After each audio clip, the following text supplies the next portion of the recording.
Spoštovane, spoštovani, prijazen pozdrav vsem, ki ste se odzvali vabilu na novinarsko konferenco Strateškega sveta za metalurgijo z naslovom Slovenska industrija na poti krožnih in podnebno nevtralnih izdelkov tukaj v Narodnem muzeju Slovenija, v prostorih, ki je na ogled tudi razstava Ko zapoje kovina, tisočletja metalurgije na Slovenskem. V tem prečudovitem ambientu Narodnem muzeju Slovenije smo z razlogom. Tukaj poteka že od lani decembra in bo vztrajala še vse do konca maja letos v uvodu omenjena razstava in upam, da vas bomo lahko po končani novinarski konferenci po njej tudi vodili. Metalurška industrija v Sloveniji je prisotna že tisočletja in upamo, da tudi tega NEPN ne bo spremenil. Člani sveta si prizadevamo, da se pri sprejemanju NEPN-a sliši in upošteva tudi glas industrije, ki jo bodo ti ukrepi najbolj prizadeli, ne le mnenja številnih civilnih iniciativ z področja okolja. Pred tem našim novinarskim srečanjem je potekala 12. seja Strateškega sveta za metalurgijo, kjer so člani sveta predstavili izzive in predloge rešitev največjih slovenskih metalurških podjetij v luči sprejemanja nacionalnega podnebnega energetskega načrta ter v luči Evropskega zelenega dogovora, ministru za gospodarski razvoj in tehnologijo gospodu Zdravku Počivalšku ter ministru za okolje in prostor Simonu Zajcu. Pridružil se pa tudi državni sekretar Maver. Žal sta se nam oba ministra opravičila zaradi drugih obveznosti, vendar so podali izjavo, ki jo bomo tudi prebrali. Sklepe seje Strateškega sveta za metalurgijo vam bo predstavil naš predsednik Strateškega sveta za metalurgijo in predsednik uprave Taluma, gospod Marko Drobnič.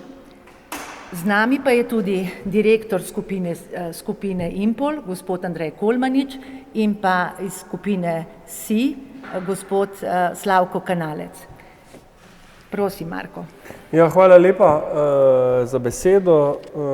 Jaz bi najprej, ker se pogovarjamo o Strateškem svetu za metalurgijo, vseeno par besed, kaj ta Strateški svet za metalurgijo sploh je, zakaj smo se povezali, zakaj smo ga ustanovili takrat v letu 2014.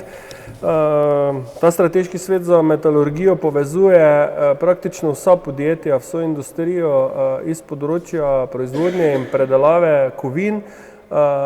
Zelo močno smo pa v tem strateškem svetu seveda povezani in so v njegovo delovanje vpete tudi znanstvene izobraževalne inštitucije, hkrati pa tudi Gospodarska zbornica Slovenije. Mi smo takrat v letu 2014 zaznali, da metalurgija niti slučajno nima pravega mesta in prave umeščenosti glede na to, koliko doprinese k bruto družbenemu proizvodu Slovenije in zaradi tega smo želeli skozi to aktivnost tega strateškega sveta tudi dvigniti ugled tega področja, ne samo primarnega metalurškega, ampak celotne kovinsko-predelovalne industrije v Sloveniji, ki predstavlja približno 8,5% BDP-ja Slovenije, se pravi, niti slučajno ni zanemarljiva. Mi smo takrat v letu 2014 začeli na osnovi strategije razvoja za metalurgije v Evropi snovati strategijo razvoja metalurgije v Sloveniji za obdobje 2015 do 2025. In na osnovi naših prizadevanj potem tudi v strategijo razvoja države oziroma strategijo pametne specializacije umestili področje materialov kot enega izmed prednostnih področij za razvoj države. To je 9. prednostno področje, strateško razvojno inovacijsko partnerstvo, materiali kot končni produkti, udejanja prizadevanja in izhodišča, ki smo jih takrat postavili, in praktično smo vse aktivnosti potem tudi operacionalizirali skozi akcijski načrt tega strateško razvojno-inovacijskega partnerstva, kjer smo zelo uspešni in to seveda tudi izkazujemo z verifikacijo in rezultati na tem prednostnem področju. Kot sem že povedal, metalurgija je v Sloveniji ne samo zelo bogata s tradicijo, kar dokazuje ta prostor in ta razstava v tem prostoru že več kot tisočletja prizadevanj v Sloveniji na tem področju, ampak tudi danes dosegamo zelo zavidljive rezultate in ravno s temi rezultati, s temi našimi prizadevanji v preteklosti smo seznanili tudi prej omenjena ministra. Dosežki so zelo visoki, saj nas uvrščajo tako po razvojnih aktivnostih kot po učinkovitosti v procesih, pa tudi po tistem, kar je v zadnjem obdobju zelo dosti diskusij, energijski učinkovitosti v sam vrh med primerljivimi proizvajalci in predelovalci kovin na svetu. To pomeni, da smo v preteklosti ogromno našega znanja, naše inovativnosti in naših virov vložili v prizadevanja za znižanje energijske intenzivnosti ter povečevanje energijske učinkovitosti, hkrati pa smo zelo pomembno prispevali z svojimi razvojnimi aktivnostmi k rasti dodane vrednosti v panogi in seveda posredno vplivali tudi na bruto družbeni proizvod. Zdaj tisto, kar so bili glavni zaključki današnjega strateškega sveta za metalurgijo, ki smo jih oblikovali in ki smo jih tudi predstavili ministrom.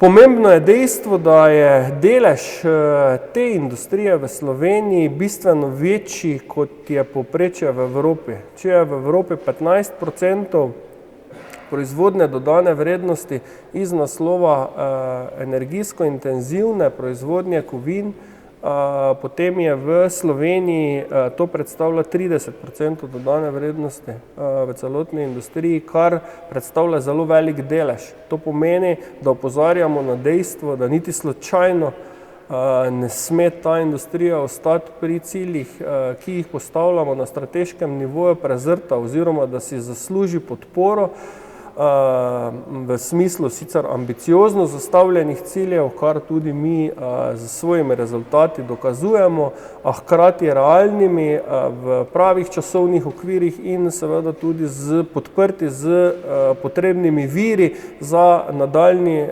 razvoj in tudi strukturne spremembe v smeri, v kateri Evropa gre in seveda tudi Slovenija ne beži od tega, se pravi nizkoogljične družbe. Zato smo apelirali, da morajo vsi strateški dokumenti, seveda referirali smo se najbolj na nacionalni energetski in podnebni načrt in pa vse ostale dolgoročne strategije, ena, ki je še pred nami v letošnjem letu, je podnebna strategija, vključevati konkretne ukrepe za podporo transformaciji in nadaljnjim strukturnim spremembam v smislu krožnega gospodarjanja, dodatnega zniževanja energijske odvisnosti te industrije. Želimo si, da so cilji realni, glede na izhodišča, ki jih imamo in ki izkazujejo po benchmarkih zelo visoko mesto in pozicijo v smislu učinkovitosti procesov, še posebno na izpustih toplogrednih plinov in na energijski učinkovitosti, bomo z cilji, ki so danes postavljeni v nacionalnem energetskem podnebnem načrtu, hendikepirani, zaradi tega, ker imamo glede na visoko učinkovite procese relativno malo možnosti za dodatno optimizacijo v primerjavi z drugo konkurenco, ki ima seveda tega manevrskega prostora več. Želimo si zelo stabilno politiko, ne samo v smislu odločevalskega nivoja in stabilne vlade, ampak tudi stabilno politiko, ki bo jasno opredeljevala aktivnosti za prehod v nevtralno krožno gospodarstvo, glede na aktivnosti v preteklosti in naše izkušnje v smislu možnih implementacij priporočil, ki jih Evropa daje v smislu zaščite te industrije, seveda tukaj nimamo dobrih izkušenj in apel je, da se ta priporočila, ki jih Evropa daje v smislu zaščite in podpore te industriji za preoblikovanje v smeri, kot sem povedal, da se ti mehanizmi, ki jih imamo na razpolago, tudi uporabijo. Kar se pa tiče best available technologies v Sloveniji, pa sploh med nami v industriji ni več vprašanje. Se pravi, vsi smo zavezani k temu, vsi te tehnologije uporabljamo, to kažejo tudi naši rezultati na področju učinkovitosti in iz tega lahko sklepamo, da smo že marsikaj v tej industriji naredili.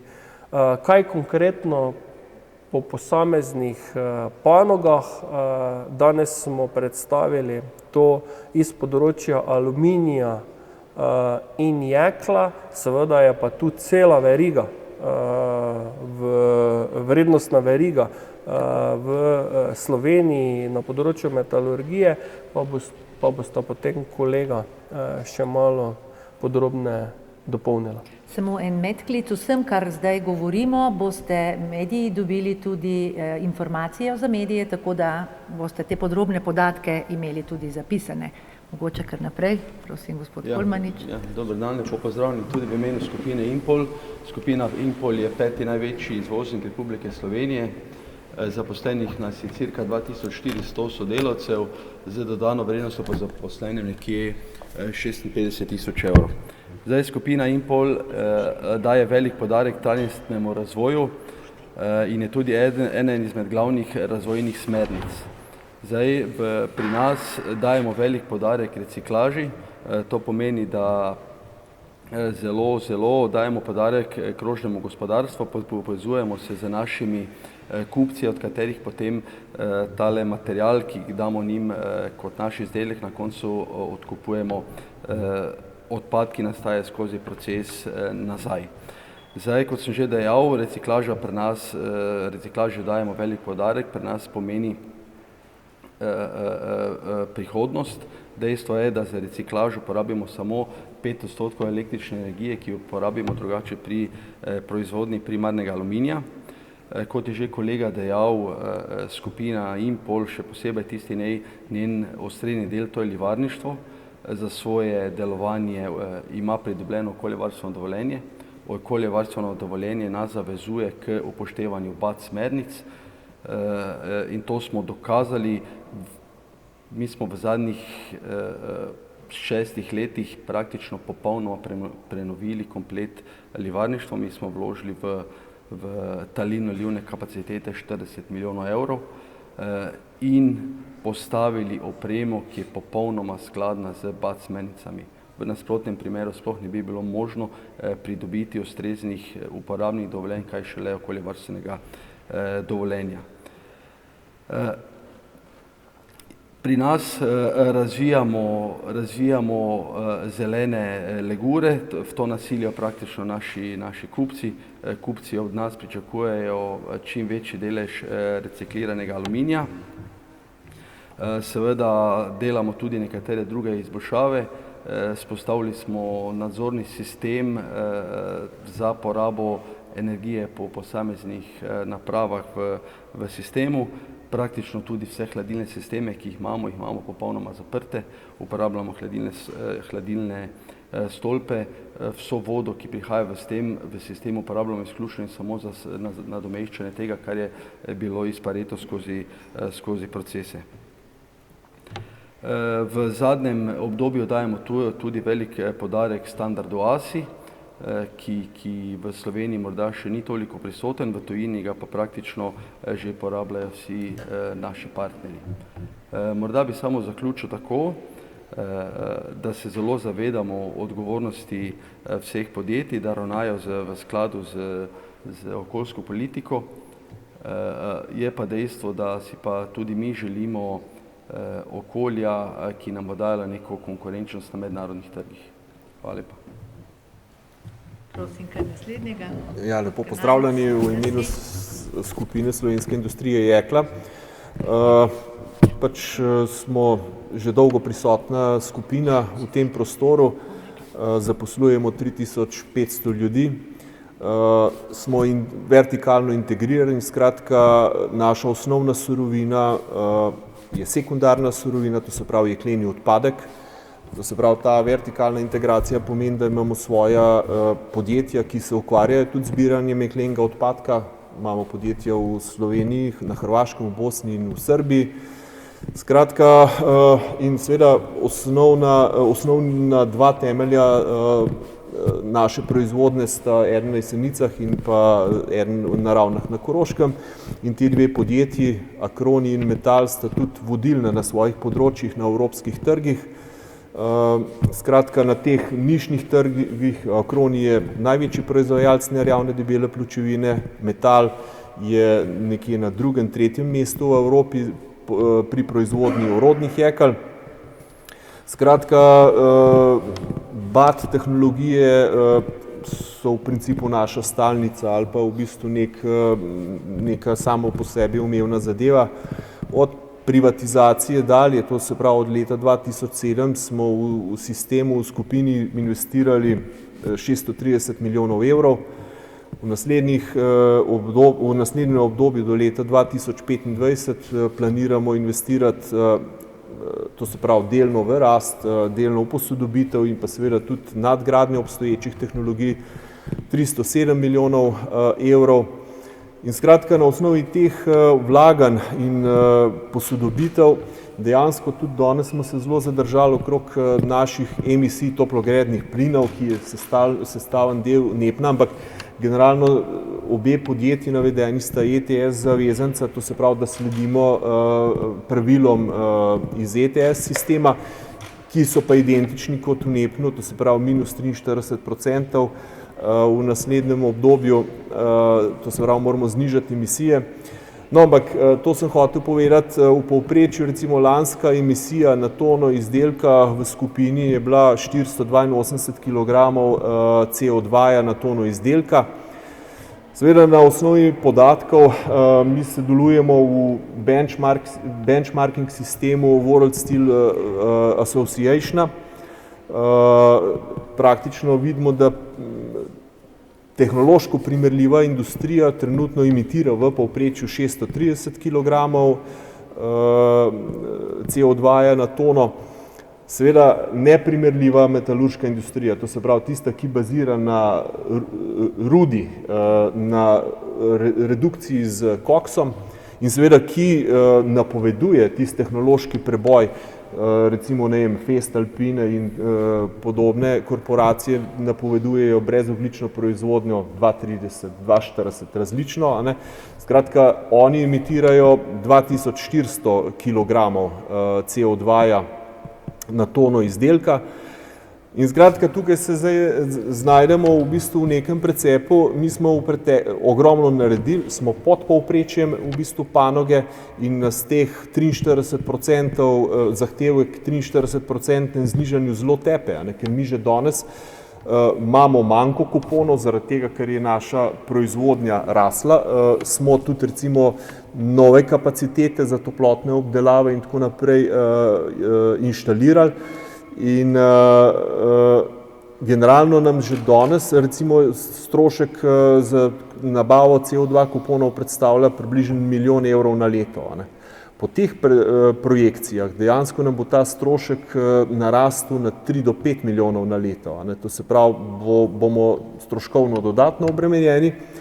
Vizavi tega pa recimo te veliki konkurenti integralnega tipa, zamenjavo koksa kot reducenta dejansko bodo zlahka znižanje dosegli teh 43%, oziroma njim se bo še više kuponov pojavljal in bojo imeli v bistvu eno veliko konkurenčno prednost napram nam. In to je v principu izziv za nas. Vemo, da so recimo neke naše pogajalske možnosti v Bruslju oziroma omejene, ampak tako, kot je prej že predsednik sveta poudaril, mi smo za neke ambiciozne cilje, morajo biti pa realni. In generalno mi vidimo, tudi mi smo naredili oceno recimo v naslednjih 5 letih, kaj bi še zinvestirali, to se pravi, da še neke zgorevalne naprave posodobimo in seveda izboljšamo izplene materijala in tako naprej, ampak tam se pogovarjamo recimo na Acroniju nekje 9%, na metalu 14% znižanje, ne pa 43%. Vse ostalo bomo mogli v bistvu kupiti na trgu.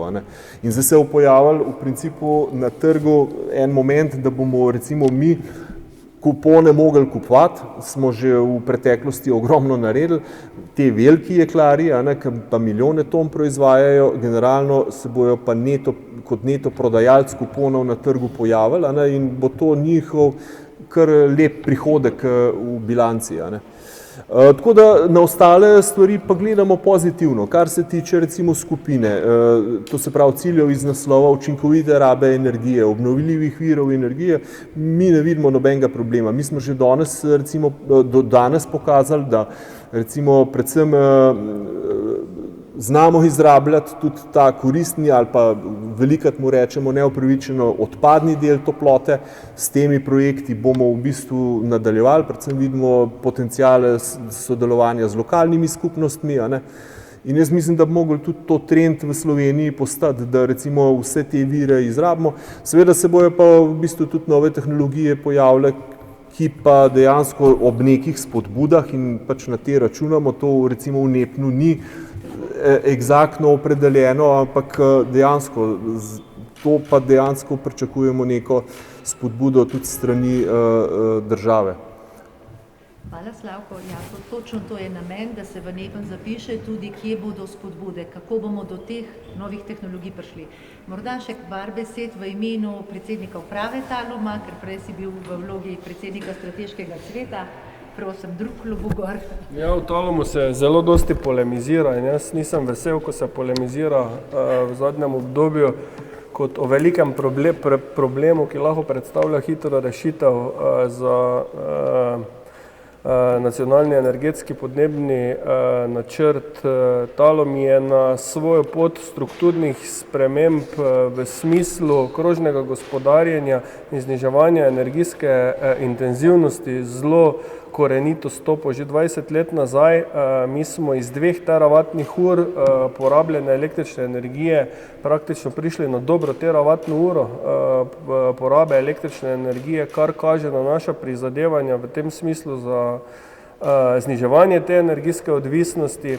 Hkrati pa je leto 2020 tudi prvo leto, kjer bomo strukturo našega vhoda spremenili do te mere, da bomo imeli v metalni bilanci manj primarno proizvedenega aluminija v Talumu in več predelanega, kupljenega in predelanega recikliranega odpadnega aluminija. Vse to kaže, da smo v zadnjem obdobju tudi z velikim investicijskim vložkom, torej 150 milijonov evrov, to strukturno spremembo že tudi naredili. Pomembno je pa dodati, da delujemo v panogi, že gospod Kolmanič je prej povedal, kjer je zelo intenzivna letna rast porabe, več kot 5% na leto, in da vseh potreb ne bo možno zapolniti samo z reciklažo. Tudi če proizvodnja primarnega aluminija potencialno v Sloveniji več ne bo, bomo morali mi vsaj 30% takega primarnega aluminija uvoziti od nekod drugod. Glede na to, da se ga bo pa porabljalo vedno več, ga bodo proizvajali nekje na drugem koncu sveta. In tu je seveda naš apel in naš izziv v Sloveniji, kako bomo zagotavljali pogoje v prihodnje, da bomo lahko to proizvodnjo v nekem časovnem obdobju še peljali naprej, hkrati pa intenzivno delali tudi v tem smislu, da je v nekem časovnem obdobju kasneje pa več tudi ne bo. Opozarjam pa, da bo zagotovo ta proizvodnja nekje na drugem koncu sveta in to zagotovo pod drugačnimi pogoji, kot se proizvaja v Sloveniji. Smo drugi najučinkovitejši po specifični porabi energije na tono proizvedenega aluminija, kar je tudi neposredno korelirano z emisijskimi izpusti iz te proizvodnje, kar pomeni, da smo pripeljali to proizvodnjo do zelo zavidljivega nivoja in brez te proizvodnje za pokrivanje vseh potreb, sploh v nekih nišnih proizvodih z višjo dodano vrednostjo, kjer se zahtevajo večje kvalitete materialov, kamor seveda vsi mi v Sloveniji silimo in gremo, enostavno tega ne bo mogoče zapolniti. Tako da moramo biti tu zelo skrbni in preudarni, ko se odločamo o poti za naprej. Vse prevečkrat pa tukaj gledamo parcialno zgodbo in meje države postavljamo kot tiste meje, ko se pogovarjamo tudi o globalnih zgodbah. Tako da tisto, kar je naše pričakovanje na tem segmentu, je samo primerljivi pogoji z ostalimi proizvajalci v drugih državah članicah Evropske unije. Evropska unija si je ta proizvodni segment zelo jasno opredelila kot tisti, ki ga bo peljala do leta 2050, zato je tudi postavila smernice za razbremenitev te industrije, ki pa se žal v celoti v Sloveniji ne implementirajo glede na cilje, ki so postavljeni v NEPN-u. Če bodo takšni obveljali, glede na stanje tehnike, ki je na zavidljivem nivoju, na učinkovitost v procesih, ki je pri nas na zelo visokem nivoju, je samo ena kratkoročna pot, če bomo hoteli ta cilj udejanjiti. To pa je, da bomo pač ta proces zaustavili. Ampak še enkrat, nekdo bo ta aluminij moral proizvajati in proizvajal ga bo pod slabšimi pogoji, kot se proizvaja tukaj. To so pa tisti apeli z naše strani, seveda pa z ostalimi cilji tudi mi, glede na dosežke, ki smo jih izvedli in strukturno pot, ki smo jo naredili v tem smislu zamenjave primarnega vhoda z predelavo aluminija, nimamo nobenih težav in nam ne predstavljajo ovire pri udejanjanju naše strategije. Toliko še z moje strani. Hvala, predsednik. No in v luči ravno tega apela, da bi imela naša industrija, če zdaj hočete energetsko intenzivna industrija, enake pogoje, kot jo ima kot primerljiva industrija, konkurenca v Evropi, smo se obrnili na ministra za pomoč in njegova izjava je, da v medresorskem usklajevanju glede sprememb zakona o varstvu okolja bomo podprli predloge GZS in energetsko intenzivne industrije, da se v zakon uvede pravna podlaga za vzpostavitev sheme za indirektne emisije toplogrednih plinov, bi pa rad še poudaril, da bo prehod v krožno gospodarstvo tudi ena od ključnih prioritet slovenskega predsedovanja Svetu Evrope v letu 2021. Torej, če bomo imeli mi primerljive pogoje in ob vsem naporu, ki ga je naša industrija že naredila, se za nas ni treba bati. Vendar pa potrebujemo čas in pa razumevanje, dovolj finančnih virov, toliko kot jih ima naša konkurenca, da bomo lahko v koraku s časom.